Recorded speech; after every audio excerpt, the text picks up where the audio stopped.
ओम शांति। ओम शांति। तो आज की वाणी है 4 जुलाई की, और आज की वाणी में बाबा ने खास अपनी पोता मेल देखने के लिए कहा है और आँखों की संभाल करने के लिए कहा है।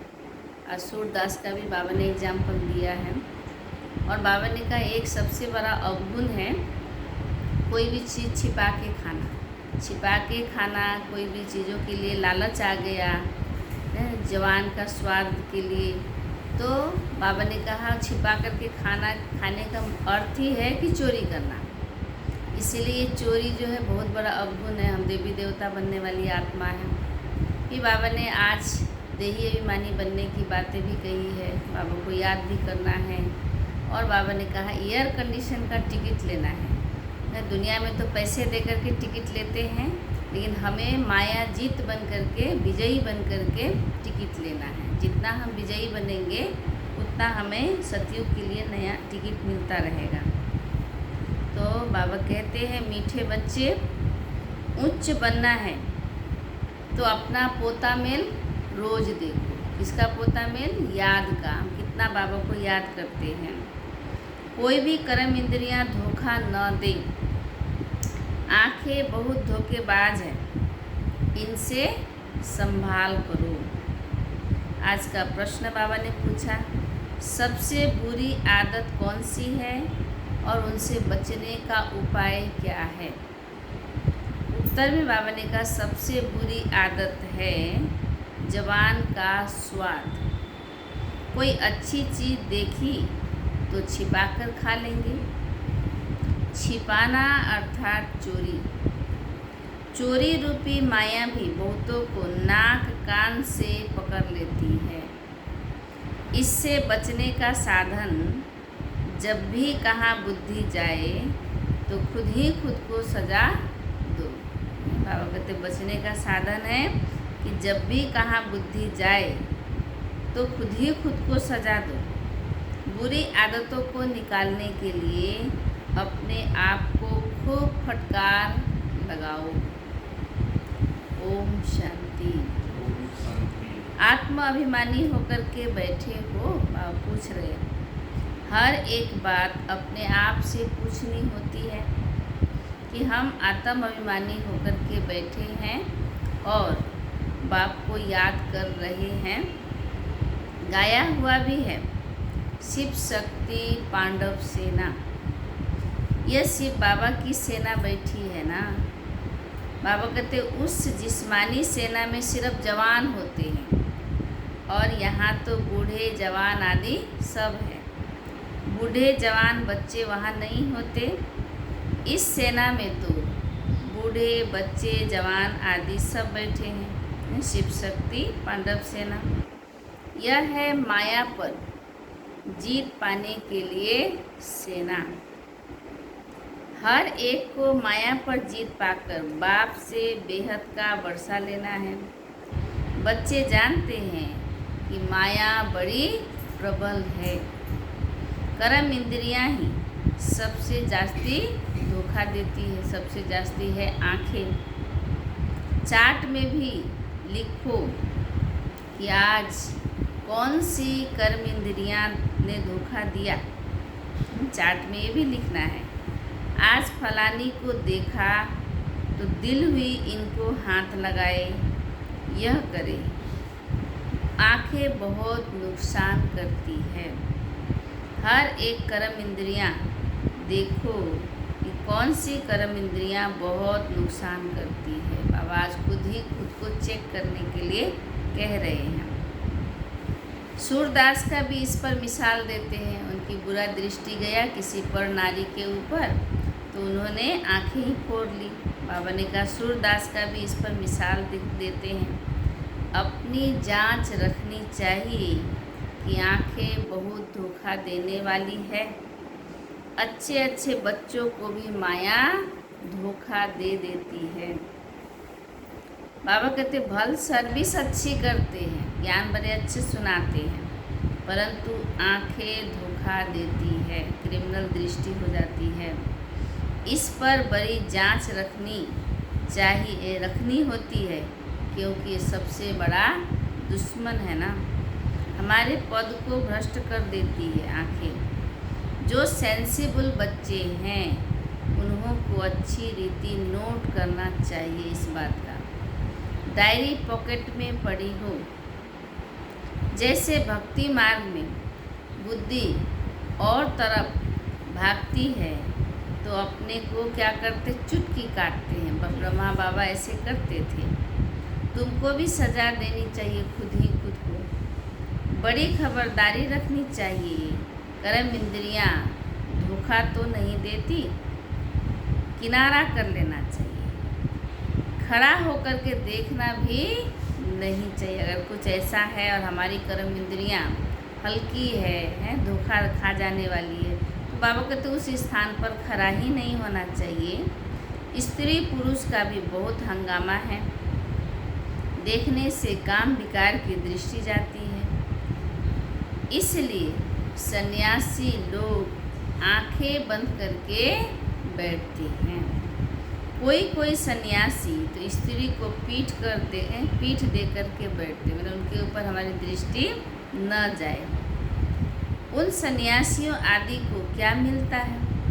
करके 10-20 लाख करोड़ इकट्ठा करेंगे, मर गए तो खलास, फिर दूसरे जन्म में इकट्ठा करना पड़े। तो बाबा कहते हम बच्चों को कि तुम बच्चों को तो कुछ भी मिलता है वो अविनाशी वर्षा हो जाता है बाबा से। वहाँ धन की लालच होती ही नहीं। सतयुग में ऐसी कोई अप्राप्ति होती ही नहीं जिसके लिए माथा मारना पड़े। कलयुग अंत और सतयुग आदि में रात दिन का फर्क है। वहाँ तो अपार सुख होता है और यहाँ कुछ भी नहीं। तो बाबा हमेशा कहते हैं संगम अक्षर के साथ पुरुषोत्तम अक्षर जरूर लिखो, है सिर्फ संगम नहीं, पुरुषोत्तम संगम युग लिखो। साफ साफ अक्षर बोलने चाहिए, समझाने में सहज होता है। बाबा कहते मनुष्य से देवता किए करत न लागी बार। तो जरूर संगम पर ही आएगा ना देवता बनाने के लिए, नरकवासी को स्वर्गवासी बनाने के लिए। बाबा सृष्टि में उसमें भी लास्ट में आते हैं और बाबा आने के बाद ही पुरुषोत्तम संगम युग कहलाता है। मनुष्य घोर अंधियारे में है। बाबा कहते स्वर्ग क्या होता है पता ही नहीं, और धर्म वाले तो स्वर्ग को देख भी नहीं सकते। इसलिए बाबा कहते हैं तुम्हारा धर्म बहुत सुख देने वाला है।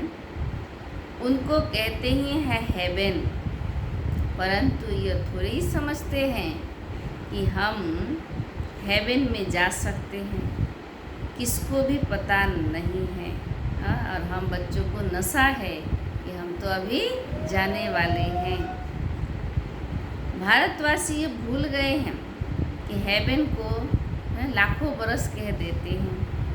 क्रिश्चियन लोग खुद कहते हैं कि 3000 बरस पहले हेवन था। मैंने क्रिश्चियन से 3000 बरस पहले उनका 3 होता है और वो आगे 2000 यानी 2 और 3 5000 बरस पहले हेवन था। लक्ष्मी नारायण को कहते ही हैं गॉड गॉडेज। जरूर गॉड गॉडेज बनाएंगे, मतलब लक्ष्मी नारायण पद का नाम है। तो मेहनत करनी चाहिए क्या कि रोज़ अपना पोता मेल देखना चाहिए। हम बाबा को कितना याद करते हैं, हमारी कर्म इंद्रियाँ कहीं धोखा तो नहीं देती है ना। तो बाबा को तो रोज़ पोता मेल देखना चाहिए। कौन सी कर्म इंद्रियों ने धोखा दिया। जबान भी कोई कम नहीं है।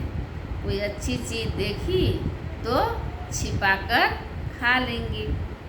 समझते थोड़े ही हैं कि यह भी पाप है। चोरी हुई ना, बाबा कहते हैं लख का चोर कख का चोर एक ही बराबर है। लाखों की चोरी करो या थोड़ी सी चोरी करो, है ना, एक बराबर है। चोर तो चोर ही है। सो भी शिव बाबा के यज्ञ से चोरी करना वो तो और ही बहुत खराब है। बिना पूछे हुए कुछ भी उठा लेना, बाबा कहते वो तो चोरी के लिस्ट में ही आता है, तो और ही खराब है, धर्मराज से सजा के पात्र बन जाएंगे। इसीलिए बाबा ने कहा कख का चोर सो लख का चोर, तो चोरी कहा जाता है ना। बहुतों को माया नाक से पकड़ती रहती है, रसातल में डाल देती है। यह सब बुरी आदतें निकालनी हैं, अपने पर फटकार लगानी चाहिए, डालनी चाहिए। जब तक बुरी आदतें हैं तब तक उच्च पद नहीं पा सकेंगे। खुद से खुद को ही बोलना है, बातें करनी है। स्वर्ग में जाना तो बड़ी बात नहीं है, बाबा कहते हैं ना, स्वर्ग में तो एक दिन का बच्चा भी चला जाएगा, लेकिन पद तो नहीं मिलेगा ना। परंतु कहाँ राजा रानी और कहाँ प्रजा। तो बाप कहते हैं कर्म इंद्रियों की बड़ी जांच करनी चाहिए। कौन सी कर्म इंद्रियों ने धोखा दिया है, धोखा देती है, पोता मेल निकालना चाहिए। बाबा कहते व्यापार है ना, बाप समझाते हैं मेरे से व्यापार करना है, उच्च पद पाना है तो क्या करो, श्रीमत पर चलो। बाप डायरेक्शन देंगे, उसमें भी माया विघन डालेगी, करने नहीं देगी। बाप कहते हैं भूलो मत, गफलत करने से फिर बहुत पछताएंगे, कभी उच्च पद नहीं पाएंगे। अभी तो खुशी से कहते हैं कि हम नर से नारायण बनेंगे, फेल हो गए तो क्या बन जाएंगे, फिर जन्म जन्मांतर के लिए वही फिक्स हो जाएगा। परंतु अपने से पूछते रहो कहाँ कर्म इंद्रियाँ धोखा तो नहीं देती है। अपनी उन्नति करनी है तो बाप जो डायरेक्शन देते हैं उसे अमल में लाओ। सारे दिन का पोता मिल देखो। आज तो बाबा एक ही कार्य दिया है, पोता मिल देखो कि कोई कर्म इंद्रियाँ धोखा तो नहीं देती। भूलें तो बहुत होती रहती है ना, चेक करना है। आंखें बड़ा धोखा देती है, तरस पड़ेगा इनको खिलाऊं, सौगात दूं, अपना बहुत टाइम वेस्ट कर लेते देहधारियों के पीछे। माला का दाना बनने में बड़ी मेहनत है। 8 रतन है मुख्य, 9 रतन कहते हैं। एक तो शिव बाबा है, उसमें बाबा है, बाकी है 8 आत्माएं।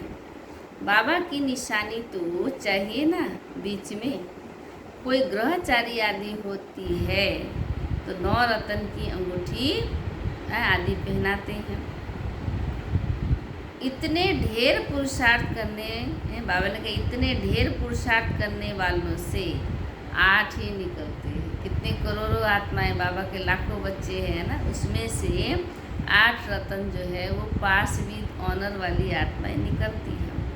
तो इतने ढेर में से 8 ही निकलते हैं पास विद ऑनर्स, गद्दी पर बैठने वाले। 8 रत्नों की बहुत महिमा है। देह अभिमान में आने से कर्म इंद्रियां बहुत धोखा देती। बाबा कारण भी बता रहे कि कहाँ से कर्म इंद्रियां धोखा देती है। खुद को आत्मा समझ के बाबा को याद करते रहेंगे तो कर्म इंद्रियां धोखा नहीं दे सकती। इसलिए बाबा कहते हैं देह अभिमान में आने से कर्म इंद्रियां बहुत धोखा देती है। भक्ति में भी चिंता रहती है ना, सिर पर पाप बहुत है, दान पुण्य करे तो पाप मिट जाए।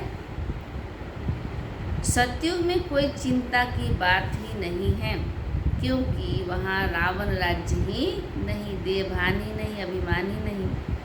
वहाँ भी ऐसी बातें हो फिर तो नरक और स्वर्ग में कुछ फर्क ही न रहे।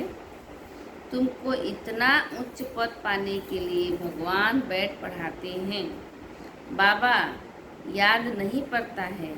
फिर बाबा ने कहा अच्छा, पढ़ाने वाला टीचर याद पड़े ना, बाप टीचर सतगुरु तीनों हैं, चलो बाप के रूप में याद नहीं आया तो पढ़ाने वाला टीचर याद पड़े। अच्छा, भला यह याद करो कि हमारा एक ही बाबा सतगुरु है। चलो टीचर भी याद नहीं है तो बेड़ा पार करने वाला सतगुरु है। मनुष्यों ने आसुरी मत पर बाप को कितना तिरस्कार किया है। बाप अब सब पर उपकार करते हैं। तुम बच्चों को भी उपकार करना चाहिए, किसी पर भी अपकार नहीं, कुदृष्टि भी नहीं। अपना ही नुकसान करते हैं। अगर ऐसा करते हैं तो बाबा ने कहा अपना ही नुकसान करते हैं। वह वाइब्रेशन फिर दूसरों पर भी असर करता है। तो बाप कहते हैं बहुत बड़ी मंजिल है बच्चे, रोज़ अपना पोता मेल देखो। कोई विक्रम तो नहीं बनाया, यह है ही विक्रमों की दुनिया। विक्रमी संवत, विक्रमाजीत देवताओं का संवत का कोई पता थोड़ी ही है, पता ही नहीं। तो बाप समझाते हैं विक्रमाजीत संवत को 5000 बरस हुए, फिर बाद में विक्रम संवत शुरू होता है द्वापर से। राजाएं भी विक्रम ही करते रहते हैं, पतन के तरफ जाते रहते हैं। तब बाप कहते हैं कर्म अकर्म विक्रम की गति मैं तुमको समझाता हूँ। रावण राज्य में तुम्हारे कर्म विक्रम बन जाते हैं, क्योंकि काम क्रोध लोभ अहंकार के बस होके, देवभान के बस होके करते हैं, तो विक्रम ही बन जाते हैं। सतयुग में कर्म अकर्म होते हैं, कोई हिसाब किताब नहीं बनता, विक्रम बनता नहीं। वहाँ विकार का नाम ही नहीं है।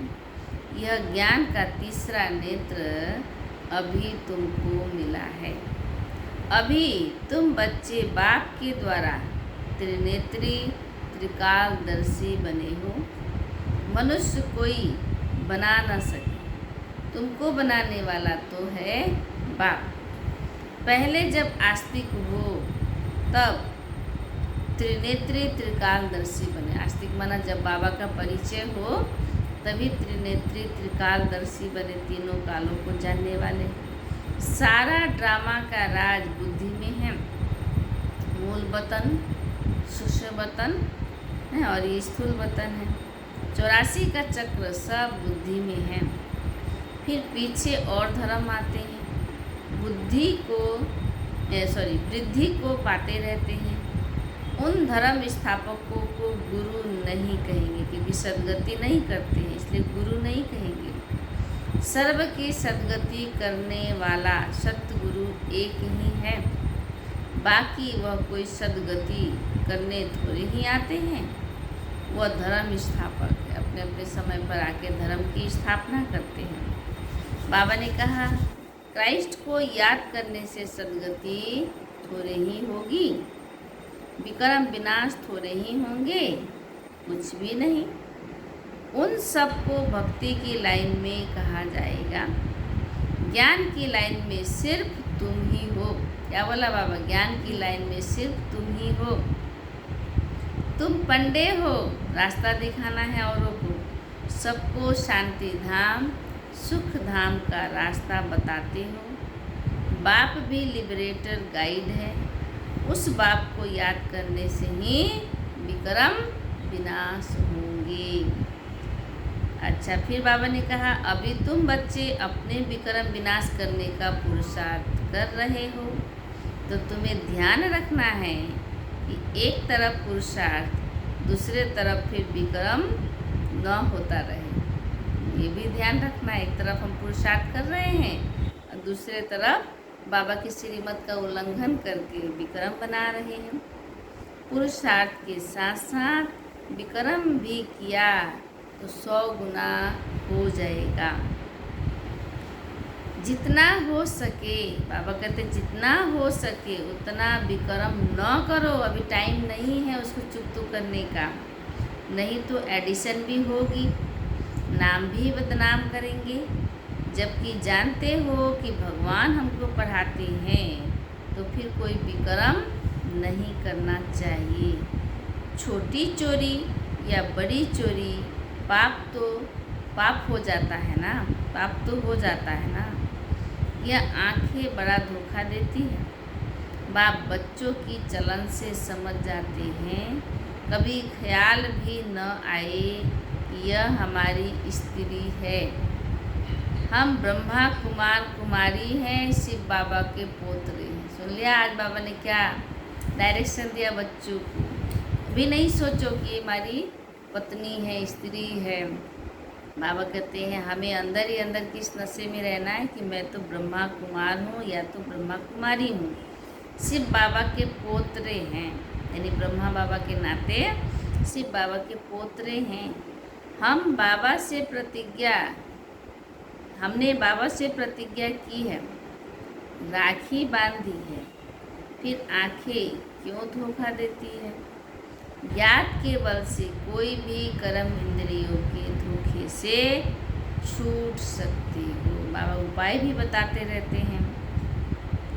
बड़ी मेहनत चाहिए, बाप के डायरेक्शन पर अमल कर चार्ट लिखो। स्त्री पुरुष भी आपस में यही बातें करो कि हम तो बाबा से पूरा वर्षा लेंगे, टीचर से पूरा पढ़ेंगे। ऐसा टीचर कभी मिल न सके जो बेहद की नॉलेज दे।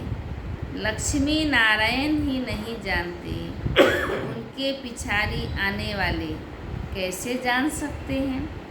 तो बाप कहते हैं ये सृष्टि के आदि मध्य अंत का ज्ञान सिर्फ तुम जानते हो संगम पर। बाबा बहुत समझाते हैं, यह करो, ऐसे करो, फिर यहाँ से उठे तो सब खलास। यह नहीं समझते कि शिव बाबा हमको कहते हैं। हमेशा समझो शिव बाबा कहते हैं, तब बुद्धि में पक्का रहेगा। इनका फोटो भी नहीं रखो ब्रह्मा बाबा का। यह रथ तो लोन लिया है ना, यह भी तो पुरुषार्थी है। यह भी कहते हैं मैं बाबा से वर्षा ले रहा हूँ। तुम्हारे सदृश यह भी स्टूडेंट लाइफ में है, उस समय जब बाबा साकार में थे। आगे चल तुम्हारी महिमा होगी, अभी तो तुम पूज्य देवता बनने के लिए पढ़ते हो, फिर सतयुग में तुम देवता बनेंगे। यह सब बातें सिवाय बाप के कोई समझा न सके तो संशय उठता है। बाप के सिवाय कोई समझा न सके, तकदीर में नहीं है तो संशय उठता है। शिव बाबा कैसे आकर के पढ़ाएंगे, मैं नहीं मानता। बाबा कहते मानते नहीं हैं तो फिर शिव बाबा को याद भी कैसे करेंगे, निश्चय ही नहीं। विक्रम विनाश फिर हो नहीं सकेंगे। यह सारी नंबरवार राजधानी स्थापन हो रही। बाबा फिर माथा पीछी नहीं करते हैं। बाबा सोच लेते हैं कि राजधानी में तो और भी तो पद है, तो वो राजधानी स्थापन हो रही है। दास दासियाँ भी तो चाहिए ना, बाबा कहाँ से लाएंगे। तो बाबा कहते दास दासियाँ भी तो चाहिए ना। राजाओं को दासियाँ भी दहेज में मिलती है। यहाँ ही इतनी दासियाँ रखते हैं तो सोचो सतयुग में कितनी दासियाँ होंगी। ऐसा थोड़े ही ढीला पुरुषार्थ करना चाहिए जो जाकर के दास दासी बने। बाबा से पूछ सकते हो कि बाबा अभी हम मर जाएं तो क्या पद मिलेगा। बाबा झट बता देंगे, अपना पोता मेल आप ही देखो। अंत में नंबरवार पुरुषार्थ, अंत में नंबरवार कर्मातीत अवस्था हो जानी है। यह है सच्ची कमाई। देखो दुनिया में कमाई के पीछे भाग रहे हैं, लेकिन सच्ची कमाई का अर्थ है जो हमारे साथ में जाने वाला, यहाँ करते हैं तो भविष्य में मिलने वाला, वही है सच्ची कमाई। उस कमाई में रात दिन कितना बिजी रहते हैं। सट्टे वाले जो होते हैं वह एक हाथ से खाना खाते हैं, दूसरे हाथ से फ़ोन पर कारोबार चलाते रहते हैं। उनको फुर्सत नहीं है, लेकिन कुछ भी जाना नहीं है। अब बताओ ऐसे आदमी ज्ञान में चल सकेंगे, टाइम दे पाएंगे। कहते हैं हमको फुर्सत कहाँ। बाबा कहते अरे सच्ची राजाई मिलती है। बाप को सिर्फ याद करो तो विक्रम विनाश होंगे। अष्ट देवता आदि को भी याद करते हैं ना, उनकी याद से तो कुछ भी मिलता नहीं। बाबा बार बार हर एक बात पर समझाते रहते हैं, जो फिर ऐसे कोई न कोई की फलानी बात पर तो समझाया नहीं है। तुम बच्चों को पैगाम भी सबको देना है, बाबा का संदेश देते रहना है। एरोप्लेन से भी पर्चे गिराने के लिए कोशिश करनी चाहिए। सेवा की बातें बाबा सुना रहे हैं। उसमें लिखो, शिव बाबा ऐसे कहते हैं, ब्रह्मा भी शिव बाबा का बच्चा है, प्रजापिता है तो वह भी बाप, यह भी बाप। शिव बाबा कहने से भी बहुत बच्चों को प्रेम के आंसू आ जाते हैं।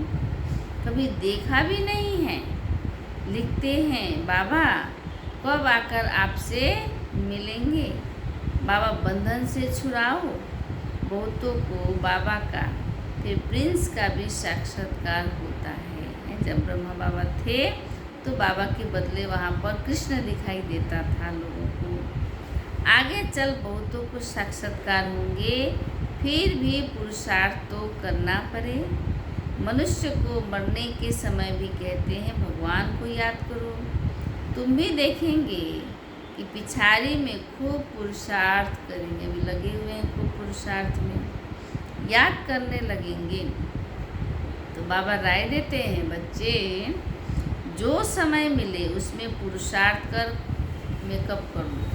जो भी समय मिल रहा है उसमें पुरुषार्थ करके मेकअप करो। यानी जितना हमारा व्यर्थ चला गया है, एक कम समय में मेकअप कर लो।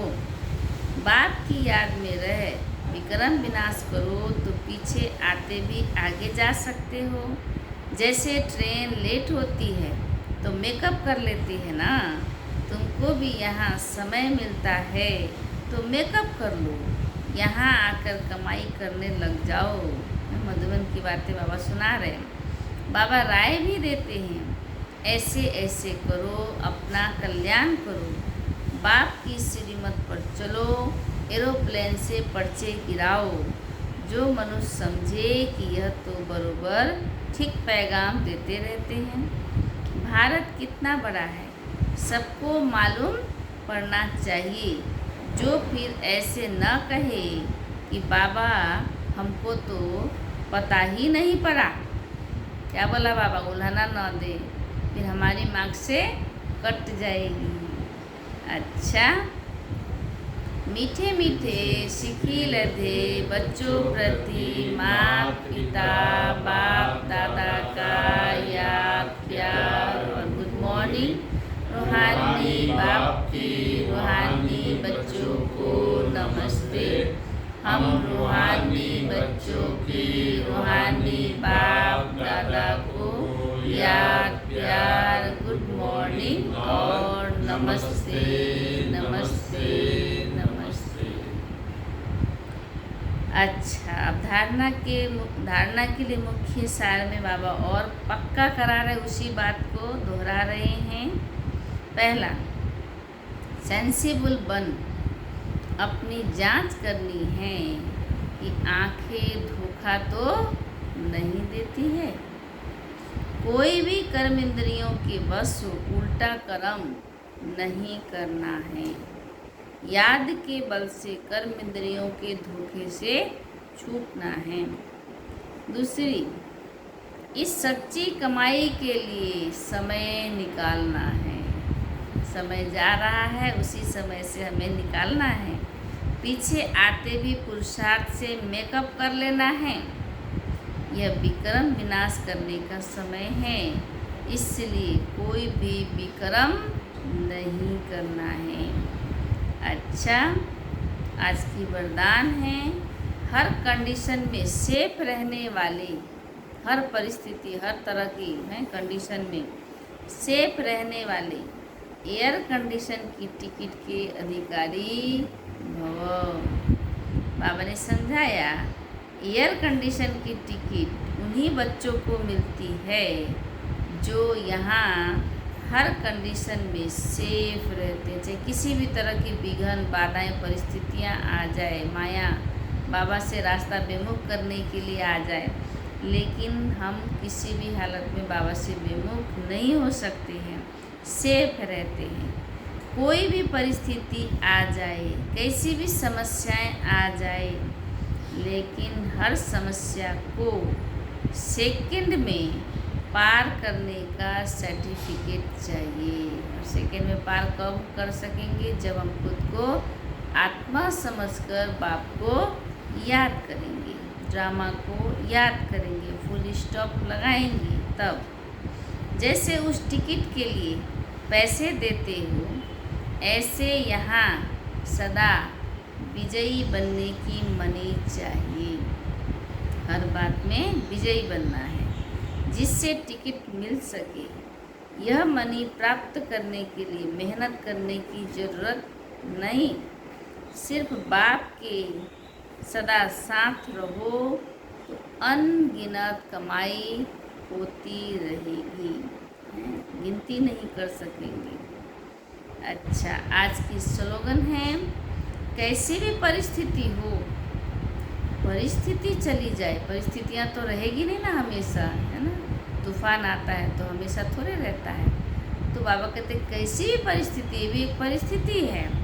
कैसी भी परिस्थिति हो, परिस्थिति चली जाए, लेकिन खुशी नहीं जाए। खुशी हमारा असली संपत्ति है, इसलिए बाबा ने कहा खुशी को कभी भी जाने मत देना। अल्पकाल क्षण भंगुर की प्राप्तियों के लिए खुशी कभी भी नहीं जाने देना। अच्छा, अभी हम सभी मनमोहिनी दीदी का सुन रहे हैं। तो मनमोहिनी दीदी जी की दिव्य विशेषताएं हैं। कल तो उनकी कहानी, जीवन कहानी सुनाया था। हाँ, कैसे घर में जन्म लिया, क्या नाम था उनका, बाबा ने नाम दिया है ना, किस तरह से बाबा के ऊपर अटूट निश्चय विश्वास था। हाँ जी। तो आज की है बाबा से श्री कृष्ण की भाषण, जो आज बाबा ने मुरली में बताया ना, बाबा के स्थान पर कृष्ण का साक्षात्कार किया। जब बाबा के घर में सत्संग शुरू हुआ तो पहली बार दीदी अपनी माँ के साथ वहाँ गई। बाबा अपने छोटे से मकान में बैठे थे, गीता का पाठ चल रहा था। दीदी को उस सत्संग में आनंद बहुत आया। जब सत्संग पूरा करके बाबा उठे तो बाबा ने दीदी को अपने पास बुलाया और पूछा, तुमने सुना, तुम्हें कैसा लगा? बाबा को जवाब देने के स्थान पर दीदी ने ही पूछ लिया कि हमारे शास्त्र में लिखा है कि हिंदू नारी को गुरु करने की ज़रूरत नहीं, क्योंकि पति ही गुरु और परमेश्वर है। बाबा ने कहा, बच्ची, मैंने तो कहा ही नहीं कि तुम मुझे गुरु बनाओ। यहाँ गुरु बनाने की तो बात ही नहीं है, यह तो ज्ञान है। इस ज्ञान से जीवन बनता है। बच्ची, अगर तुम रोज़ आओगी, 7 दिन तक सुनेगी, तो तुम्हारा जीवन बहुत उच्च बन जाएगा। बाबा ने जब यह कहा तो दीदी को लगा कि यहाँ केवल ज्ञान सुनने आना है, बाकी गुरु आदि बनाने की बात नहीं है। फिर दीदी ज्ञान सुनती रही। ज्ञान तो बुद्धि में कम बैठा, लेकिन जब बाबा को देखती थी तो बाबा के साकार स्वरूप से श्री कृष्ण की भाषणा आती थी। दीदी को श्री कृष्ण दिखाई देते थे। दीदी ट्रांस में भी नहीं जाती थी, ध्यान में नहीं जाती थी, लेकिन उन्हें पक्का अनुभव होता था कि मैं श्री कृष्ण के सामने हूँ। इस अनुभव से दीदी के दुनिया के सब आकर्षण अपने आप छूट गए और वे भगवान के आकर्षण में बंध गई। अच्छा, अब संगम युग के अंतिम समय के नज़ारे अव्यक्त बाप दादा की मुरली से 16 जनवरी 1985 की बानी से लिया हुआ है कि बाबा उस समय क्या कहा। अंतिम समय के नज़ारे। अभी स्नेह के कारण बाप के रूप में हर समय हर परिस्थिति में साथी है, लेकिन इस थोड़े समय के बाद साथी के बजाय साक्षी हो देखने का पाठ चलेगा। अभी सब कुछ साक्षी हो देख रहे हैं। दोनों को साक्षी को देखेंगे। इसलिए इस श्रेष्ठ समय में बाप दादा द्वारा वर्षा वरदान सहयोग साथ इस भाग्य की जो प्राप्ति हो रही है उसको प्राप्त कर लो। प्राप्ति में कभी भी अलबेले नहीं बनना। अभी इतने बरस पड़े हैं। सृष्टि परिवर्तन का समय और प्राप्ति का समय दोनों को मिलाओ मत। बाबा ने कहा सृष्टि परिवर्तन का समय और प्राप्ति का समय दोनों को मिलाओ मत। अगर सोचोगे कि हो जाएगा समय पर तो उस समय प्राप्ति नहीं कर सकेंगे। इसलिए प्राप्ति करने का समय अभी है। अब करेंगे तो ज़रूर मिलेगा, अभी नहीं तो कभी नहीं मिलेगा। अच्छा, ओम शांति।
तेरी पालना का बाबा, तेरी पालना का बाबा, एहसान चुकाए किस तरह, एहसान चुकाए किस तरह। तूने प्यार से झुकाया, तूने प्यार से झुकाया, शब्दों में गाए किस तरह। तेरी पालना